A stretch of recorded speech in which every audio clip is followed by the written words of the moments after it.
Salut et bienvenue dans une nouvelle vidéo de PsyU. Te as demandé si CE que tu ressens est un véritable amour ou juste un caprice passager? Tu n'es pas seul dans cette impasse. Aujourd'hui, nous allons ensemble démêler les mystères du cœur en explorant 6 signes psychologiques clés qui t'aideront à distinguer entre l'amour et le caprice. Numéro 1. Profondeur émotionnelle versus superficialité. L'amour se caractérise par une connexion émotionnelle profonde et un intérêt authentique à connaître l'autre personne au-delà de la surface. Il s'agit d'une attraction qui va au-delà du physique ou du matériel, se concentrant sur des aspects plus profonds tels que la personnalité, les valeurs, les rêves et les défauts.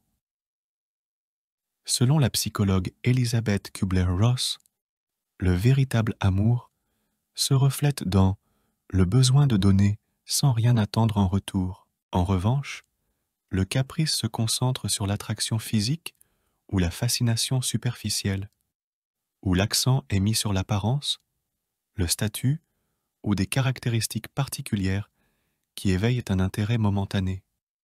Ces sentiments, bien que intenses, manquent de la profondeur et de l'engagement qui définissent l'amour. Numéro 2. Consistance versus volatilité.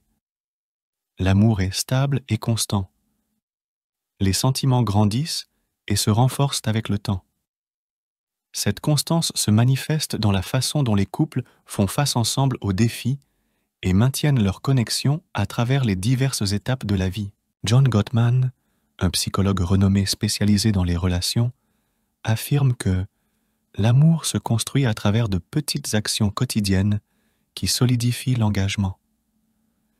D'un autre côté, un caprice peut être intense, mais est souvent volatile et de courte durée. Ces sentiments ont tendance à se dissiper rapidement, en particulier lorsque la nouveauté disparaît ou que des obstacles apparaissent.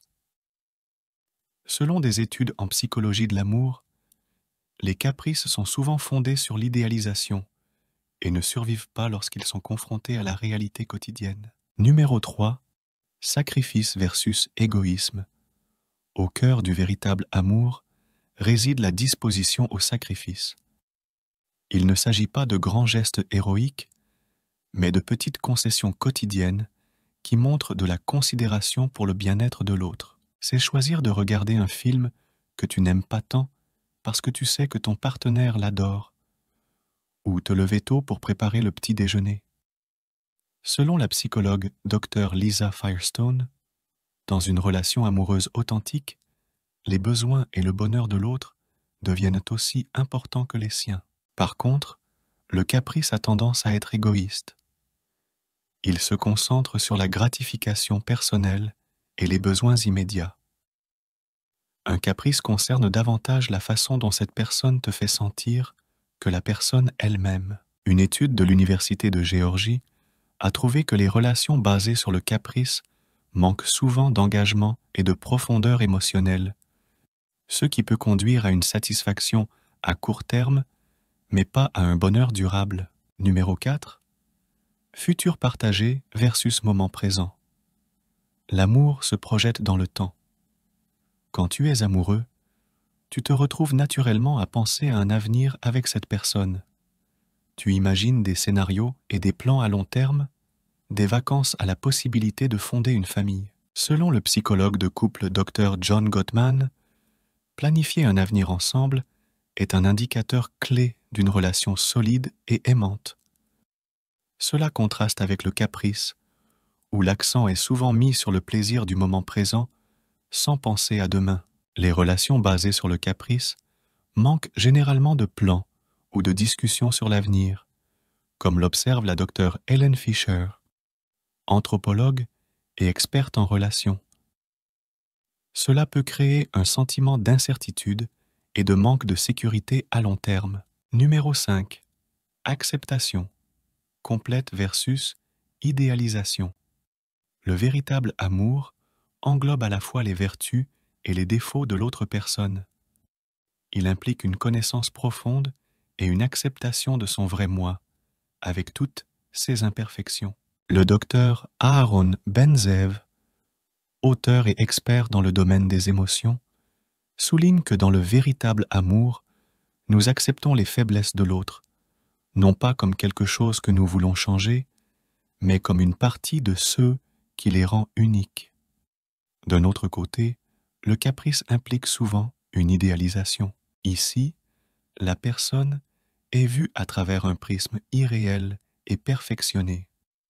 Ce phénomène, connu sous le nom d'effet halo en psychologie, suggère que nous avons tendance à ignorer les défauts et à exagérer les qualités positives de quelqu'un que nous trouvons attirant. La recherche de l'Université de Toronto indique que l'idéalisation peut mener à des attentes irréalistes et à des déceptions, car personne ne peut vivre en permanence à la hauteur d'un idéal. Si vous souhaitez nous aider dans notre travail de diffusion sur des sujets de psychologie sociale, abonnez-vous, aimez cette vidéo et activez la cloche de notification pour ne manquer aucune vidéo. Nous publions du contenu plusieurs fois par semaine. Faire cela est gratuit et vous nous aidez énormément. Et si vous souhaitez soutenir encore plus cette chaîne, vous pouvez nous soutenir sur Patreon. Vous trouverez le lien dans la description. Numéro 6. Communication profonde versus conversation superficielle. Le véritable amour se manifeste dans la capacité à avoir des conversations profondes et significatives. Les couples qui s'aiment tendent à partager leurs pensées et sentiments les plus intimes, discutant de sujets qui vont au-delà du quotidien. Le psychologue et expert en relations, Dr. Gary Chapman, explique que la communication profonde est un pilier clé dans l'amour durable, permettant aux couples de renforcer leurs liens et de mieux se comprendre. Par contre, dans le caprice, les conversations sont généralement légères, centrées sur des sujets superficiels ou sur le divertissement du moment. Le manque de profondeur dans la communication peut indiquer une connexion basée plus sur l'attraction physique ou l'intérêt passager que sur un intérêt véritable pour l'autre. Selon des études en psychologie des relations, une communication superficielle peut être divertissante au début, mais conduit rarement à une compréhension émotionnelle profonde ou à un engagement à long terme. En résumé, distinguer entre amour et caprice implique une évaluation honnête de nos émotions et la nature de nos relations.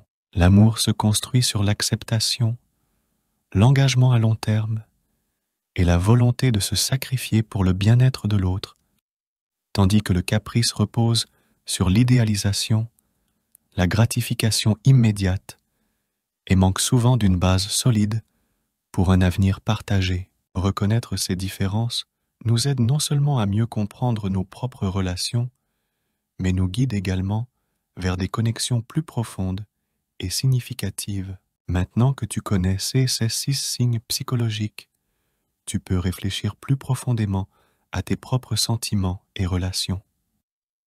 Souviens-toi, comprendre la différence entre amour et caprice est essentiel pour construire des relations saines et significatives. Maintenant, c'est ton tour. As-tu expérimenté certains de ces signes dans tes relations? Partage ton expérience dans les commentaires et rejoins notre communauté pour continuer à explorer les mystères de l'amour et des relations. N'oublie pas de t'abonner pour plus de contenu précieux. Sais-tu quelles sont les 7 erreurs les plus courantes en séduction et comment les éviter? Éviter ces erreurs psychologiques augmentera considérablement tes chances de succès dans l'art de la séduction. Découvre-les en cliquant sur « Oui » et mets-les en pratique.